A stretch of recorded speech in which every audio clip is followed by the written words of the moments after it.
אם אתם רוצים לדבר על קבוצות שמה שמחכה להם בלאומית, דברו עם רז זהבי!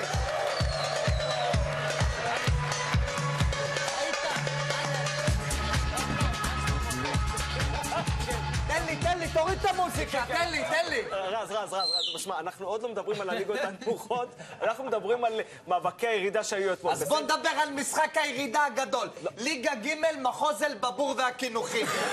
צעירי זיף נגד כוסי למלם. דקה ומחצה משריקת הפתיחה, מה מסתבר?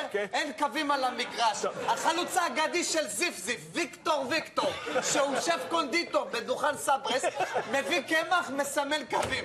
מה מסתבר? השוער אלרגי לגלוטן, התנפח לממדים עצומים, עצר פנדל. במקום נקבע מותו והוא הוכתם ל6 שנים. במקום, איתב אומר לך, זה בדוק. רציתי לסקר אותך, חבל שלא ירדתם. תגיד לי, נראה לך בני יהודה, הגיעו לזה? תן להם קרדיט. בוא, תן לי, שלמה, ליגות נמוכות צריך לדעת להסתדר. שמע תרמית שתרעיד את אמות הסיפית. אליצור טבולה רזה, עולה לליגה ג' הספונסר של הקבוצה שהוא דוקטור לכלכלה ויש לו חברה בעם לגניבת חול, מודיע על רכש חדש, טבז מיובנטוס.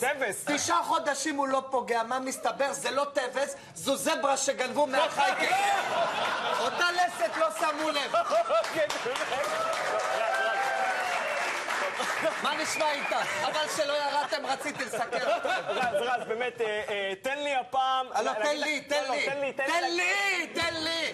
בתאריך, קוקו, קיבלת פה אינפורמציה פחות חשובה מכמה מטראז' יש בגלית של הנייר טואלט.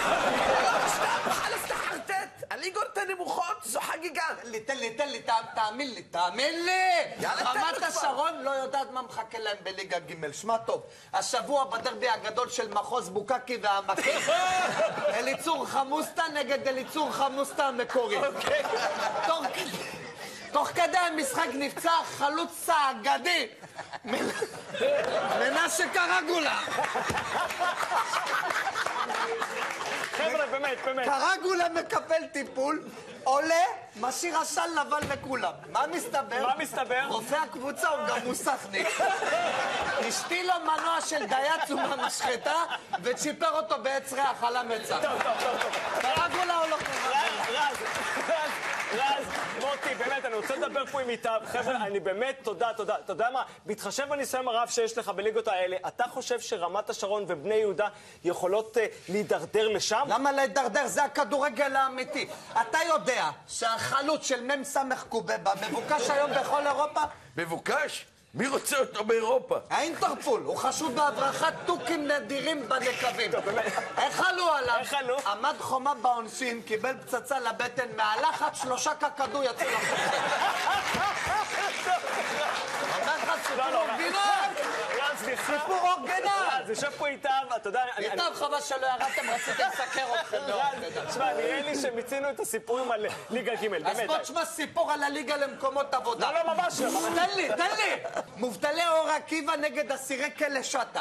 הבלם האגדי של שטה מגלה שאין לו פקקים בנעל. מה מסתבר? המאמן דפק לו אותם כי היו חסרים לו 2 שחורים בששבט. אשתו זורקת לו נעלי עקב מהיציע. מה יצא? גם הגיע ראשון לכדור גובה, ניצח, וגם קיבל טלפון מהכוון שהוא, איך אומרים, גם בנבדל פסיבי וגם אקטיבי. תודה. לא עוזר לנו כל המידע שאתה מביא. אז זה לא עוזר, יודע מה? אז בוא קבל סקופ שיעזור לך. אתה רוצה סקופ על ליגת העל? קבל. הבלם של כוסי למלם הגיע השבוע למבחנים בפתח תקווה. מכבי, הפועל? נהיגה מונעת. ואל תזלזלו בבחור, סופר מוכשר, צבר 6,500 נקודות, כשהשיא דריסת היפופוטם בספארי, כשנתן לבן שלו בן ה3 לנהוג, בזמן שהוא חנק למוות יען עם פלח קלמנטינה. הבנו, אני רוצה לסיים את הדיון הזה. נראה לי שדיברנו מספיק על כל מה שקרה השבוע בכדורגל. די.